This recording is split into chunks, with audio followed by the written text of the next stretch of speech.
What is up, my fellow film bros? I was just looking at one of my old videos, the Summer of Cringe Jack's movie collection one. One thing I noticed is that in the description, I said I have a list of my top 20 favorite movies, and it's pretty rough, not gonna lie. So I just thought I'd kind of go through that and roast my past self, my 18-year-old self. And then, just to sort of make up for it, I'll make a new top 20 right after that. Whoa, that is horrible. Just from a top-down perspective, first immediate, just obvious issue is there is a huge number of Marvel movies in this top 20. Now, I don't mean to be one of those people that just trashes on Marvel movies, but I do think in the last 3 years, that's sort of my biggest change in my taste in movies. A lot less superhero movies nowadays. So that's the very first thing that sticks out to me. But I'm just going to go through this just from, I guess from the top to the bottom. So the top 3 here isn't actually that bad. I would say the top 2 is completely consistent with today. And number 3, I know that's sort of a goofy pick, but that would honestly still be in my top 10. I also feel like, side note here, the fact that I was able to rank all 20 of these movies so definitively, that's also something that's changed. I feel like there's a lot more ambiguity in my, top movies of all time list, if there were to be one. And then moving on to 4 and 5, again, unironically, Lego Batman movie probably would still be in the top 4. Ant-Man and the Wasp, though, that would be significantly lower. I will say that still might be in the top 20. That is, unironically, my favorite Marvel movie. I think it's the best Marvel movie. I think it's put together the best, and I think there's just a lot more going for it than most Marvel movies. But below that is where we get into some real problems with the 6 through 10. The first that... I guess the first big issue is that Avengers Endgame and Avengers Infinity War are both here. Now, I would say the hype that I had for these movies was insane. And that's probably why I thought I liked them so much. I've recently rewatched Infinity War, and I still like it. I think it's a pretty good movie. I think it's one of the better Marvel movies. Definitely not top 20, though. Probably not even, top 50. I don't think it's at that level. And Endgame, I haven't watched Endgame since the year it came out. And that year I watched 4 times. That's what's crazy. So, having that in the top 20, I think that's kind of wild. The other 2 in here that are really kind of weird is John Wick 3 and Dunkirk. Now, those aren't, bad movies, but John Wick 3, I guess my opinion on that has just changed in general. And Dunkirk, I don't know, I don't remember, actually liking Dunkirk that much. I think it was just a movie that I saw recently, and I remember thinking that it was a pretty good movie, because Dunkirk is a really good movie.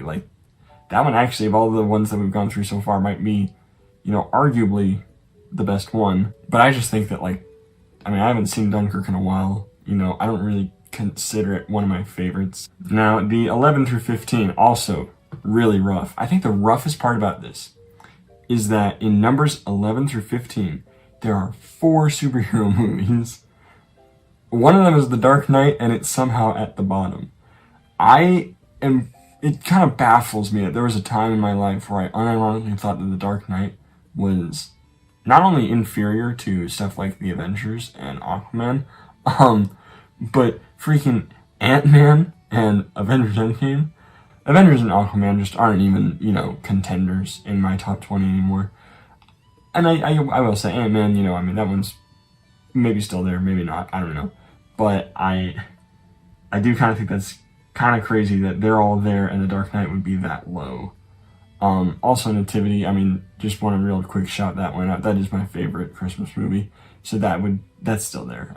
It's definitely there. And then looking towards the bottom of the list, this is, I don't even know what, again, The Dark Knight Rises being the bottom of these 5. Kung Fu Panda 3, I don't know why the hell I thought that was that good. It's I think that was sort of an irony thing, oh yeah, I love Kung Fu Panda 3. And then I actually watched it again and realized, it sucks, it doesn't suck, but definitely not, on the same level as movies like Interstellar or freaking The Dark Knight. Pitch Perfect, I actually do really like that movie. It's not top 20 though. But that one, that's not, I don't think, quite as wild as some of the other picks here, such as Thor Ragnarok. Now, unpopular opinion here. A lot of people think Thor Ragnarok, like a lot of non-Marvel fans like Thor Ragnarok, because it was sort of the first Marvel movie to just completely not take itself seriously at all. Even like Guardians of the Galaxy kind of took itself seriously. And that's actually the entire reason I don't really like Thor Ragnarok. I think that you can pull off a superhero movie that takes itself seriously. I mean, DC does it all the time, you know?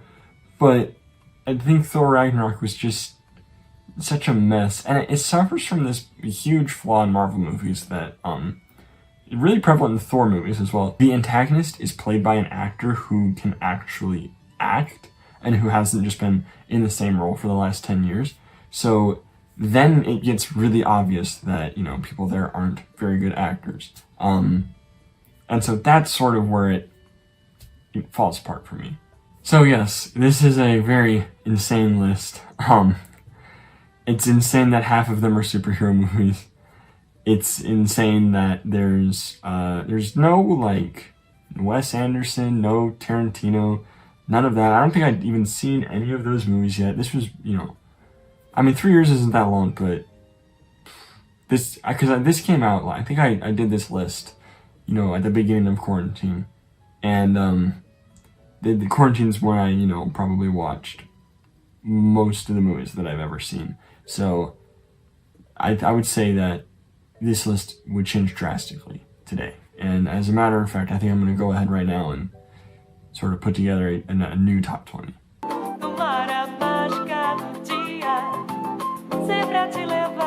So this is what I would say would be my new top 20 as of today. And I'm sure this will change again in 3 years, you know. I'm sure in 2026 I'll make another video cringing at this. But for the time being, I think this is pretty good. And like I said, the biggest difference now is that I really can't rank them concretely like I used to. I would say that top 2 again is pretty set in stone. I mean, Interstellar is my favorite movie, and Star Trek's definitely my second favorite.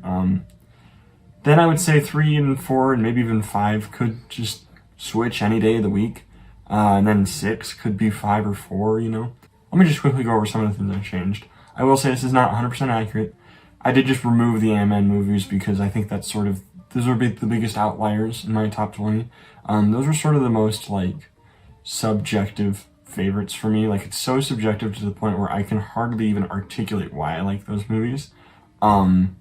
So I just, for argument's sake, remove them, and then that leaves room for 2 movies that I actually do want to talk about. But anyway, this top 5, pretty much the same. And then the fact that The Dark Knight Rises and Nativity are still here, and so same with Guilt Trip, that nothing much has changed there. But there are quite a few new movies here to talk about.